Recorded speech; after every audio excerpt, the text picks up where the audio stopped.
ভর্তি পরীক্ষায় পোষ্যকোটা বাতিলের দাবিতে রাজশাহী বিশ্ববিদ্যালয়ের শিক্ষার্থীদের আন্দোলনে শিক্ষার্থী এবং বিশ্ববিদ্যালয়ের এই কর্মকর্তা কর্মচারীরা একটা মুখোমুখি অবস্থান নিয়েছেন।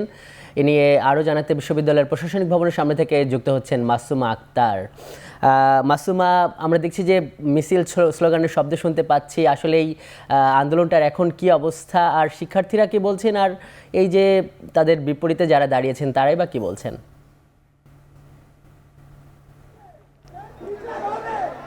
লিমন, আজ সকাল 10টা থেকে কিন্তু প্রশাসনিক ভবনে তালা ঝুলিয়ে আসলে যারা পোষ্যকোটা বাতিল চাচ্ছিলেন সেই রাজশাহী বিশ্ববিদ্যালয়ের শিক্ষার্থীরা কিন্তু আন্দোলনটি করছেন এবং এখন পর্যন্ত সেই আন্দোলন কিন্তু চলমান রয়েছে। সন্ধ্যার দিকে কিন্তু আমরা দেখেছি প্রশাসনের পক্ষ থেকে আসলে এখানে উপাচার্য ফরিদ উদ্দিন খান তিনি কিন্তু এসে শিক্ষার্থীদের আসলে এই আন্দোলনটিকে কিন্তু সীমিত করার জন্য বা থামিয়ে দেওয়ার জন্য কিন্তু তিনি অনুরোধ করেছেন বিশেষভাবে। তবে আমরা দেখছি যে বিশ্ববিদ্যালয়ে যারা আন্দোলনরত শিক্ষার্থী রয়েছেন তারা কিন্তু কোনোভাবেই আসলে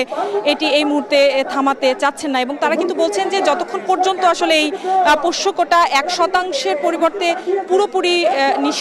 একেবারে আসলে বাতিল যতক্ষণ পর্যন্ত করা না হচ্ছে ততক্ষণ পর্যন্ত কিন্তু এই আন্দোলন তারা চালিয়ে যাবেন বলেও কিন্তু শিক্ষার্থীরা বলছেন। এবং অপরপক্ষ থেকে কিন্তু প্রশাসনিক ভবনের ভেতরে যারা আসলে সকাল থেকে অবরুদ্ধ অবস্থায় রয়েছেন তারা কিন্তু বিশেষ করেই অনুরোধ করছিলেন। সারাদিনেও কিন্তু আমরা লক্ষ্য করেছি বেশ কবারই প্রশাসনের পক্ষ থেকে কর্মকর্তাবৃন্দ যারা ভিতরে রয়েছেন তারা কিন্তু বারবার করে এসে বলছিলেন যে তাদের বিশেষ কাজের জন্য যেন তাদের তালাটি আসলে খুলে দেওয়া হয়, কিন্তু শিক্ষার্থীরা তাদের দাবিতে অনড় এবং তারা বলছেন যে তাদের দাবি যে 3 দফা দাবি তারা রেখেছেন তার মধ্যে অন্যতম প্রধান দাবি কিন্তু ছিল যে পোষ্যকোটাটি সম্পূর্ণরূপে বাতিল করার যে দাবি সেটি কিন্তু যতক্ষণ পর্যন্ত প্রশাসন থেকে আসলে প্রজ্ঞাপনের মাধ্যমে সেটি বাস্তবায়ন করছেন ততক্ষণ পর্যন্ত তারা শিক্ষার্থীরা কিন্তু এই আন্দোলন থেকে সরবেন না বলেও কিন্তু তারা অনড় অবস্থানে রয়েছেন। এবং আমরা দেখেছি সন্ধ্যার পর থেকে কিন্তু এখানে উত্তেজিত পূর্ণ পরিস্থিতি কিন্তু বিরাজ করছে। এখন পর্যন্ত শিক্ষার্থীরা তারা স্লোগান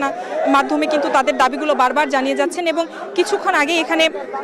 রাজশাহী বিশ্ববিদ্যালয়ের যে সমন্বয়ক রয়েছেন বৈষম্য বিরোধী ছাত্র আন্দোলনের অন্যতম সমন্বয়ক সালাউদ্দিন আম্মার তিনিও কিন্তু আসলে জ্ঞান হারিয়েছেন, অর্থাৎ কিছুক্ষণ আগেই তিনি অসুস্থ অবস্থায় কিন্তু এখানকার স্বাস্থ্য কমপ্লেক্সে তাকে নিয়ে যাওয়া হয়েছে এবং এরপর থেকে কিন্তু শিক্ষার্থীরা আরও বেশি ক্ষুব্ধ হয়ে গিয়েছেন এবং তারা বলছেন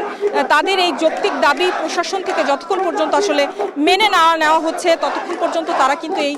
দাবি থেকে আসলে সরছেন না বা সরবেন না। গতকালকে মূলত 4% যে পোষ্যকোটা সেটি আসলে সংস্করণ করে কিন্তু রাজশাহী বিশ্ববিদ্যালয় প্রশাসনে একটি জরুরি সভার মাধ্যমে কিন্তু এই ভর্তি পরীক্ষায় আসন্ন যে 24-25 যে শিক্ষাবর্ষের ভর্তি পরীক্ষা সেখানে কিন্তু যে 4% পরিবর্তে 1% কিন্তু নামিয়ে আসে কিন্তু সিদ্ধান্ত গ্রহণ করে। কিন্তু তার পরপরই কিন্তু রাত্রে আসলে শিক্ষার্থীরা তাদের এই বিশ্ববিদ্যালয় প্রশাসন থেকে নেওয়া সেই সিদ্ধান্তকে আসলে প্রত্যাখ্যান ঘোষণা করেন এবং আজকে সকাল 10টায় কিন্তু